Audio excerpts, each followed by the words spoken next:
Assalamualaikum warahmatullahi wabarakatuh. Perkenalkan, saya Hamrina Dwijaya Saputri dari Program Studi Pendidikan Bahasa dan Sastra Daerah.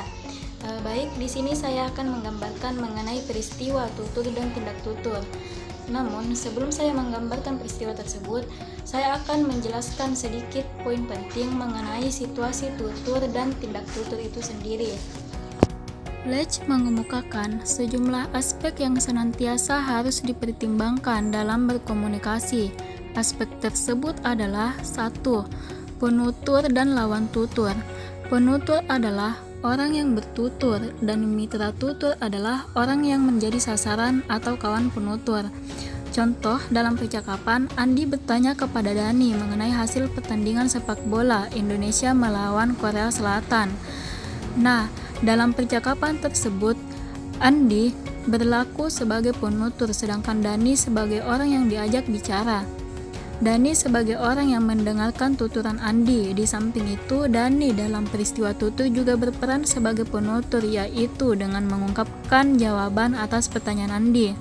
Yang kedua adalah konteks tuturan, di mana konteks ini merupakan konteks dalam semua aspek fisik atau setting sosial yang relevan dari tuturan bersangkutan. Dalam contoh, konteks yang ditampilkan adalah Dika bertanya kepada Intan, sedangkan konteks yang ditunjukkan pada raut wajah Intan yang agak malu menjawab pertanyaan Rizal. Yang ketiga, tujuan tuturan adalah apa yang ingin dicapai penutur dengan melakukan tindakan bertutur. Nah, dalam konteks itu tersendiri, tujuan dari tuturan tersebut ialah Adi ingin meminjam buku. Dan yang keempat, tuturan sebagai bentuk tindakan atau aktivitas. Yang dimaksud tuturan sebagai bentuk tindakan yaitu tindak tutur itu merupakan tindakan juga. Misalnya saja dalam konteks seorang ibu berkata kepada anaknya, "Wah, terasnya kotor sekali ya." Nah, segera anak tersebut mengambil sapu dan menyapu teras tersebut. Tuturan yang dilakukan oleh ibu merupakan tindakan menyuruh anak untuk membersihkan teras yang terlihat kotor. Selanjutnya, tindak tutur. Tindak tutur merupakan aksi atau tindakan dengan menggunakan bahasa. Kajian Austin merinci tindak tutur menjadi beberapa kelompok, diantaranya adalah 1. Representatif. Tindak tutur yang memeriksa suatu keadaan atau peristiwa. Tindak tutur ini dapat saja benar atau salah. Misalnya, ini namanya pensil, padahal yang dipegang anak tersebut adalah pulpen. Yang kedua, komisif. Tindak tutur yang mengikat penuturnya untuk melakukan sesuatu seperti janji, sumpah, atau ancaman. Misalnya, siapa saja yang ketahuan nyontek, langsung saya kasih Yang ketiga, direktif. Tindak tutur yang dimaksudkan agar pendengarnya melakukan tindakan seperti minta tolong, perintah mengundang. Misalnya, harap tenang. Yang keempat, deklarasi. Tindak tutur yang dapat mendatangkan atau mengubah suatu keadaan seperti pengukuhan keputusan. Misalnya, saudara kami nyatakan lulus menjadi dokter. Yang kelima, ekspresif. Tindak tutur yang menunjukkan keadaan psikologis atau sikap penuturnya seperti memberi salam, minta atau memberi maaf, ucapan selamat, dan lain-lain. Misalnya, maaf Bu, saya terlambat. Tindak tutur yang dilangsungkan dengan kalimat performatif oleh Austin dirumuskan sebagai 3 peristiwa tindakan, yaitu tindak lokusi, tindak ilokusi, dan tindak perkolusi. Adapun contohnya bisa teman-teman lihat pada slide yang saya tampilkan.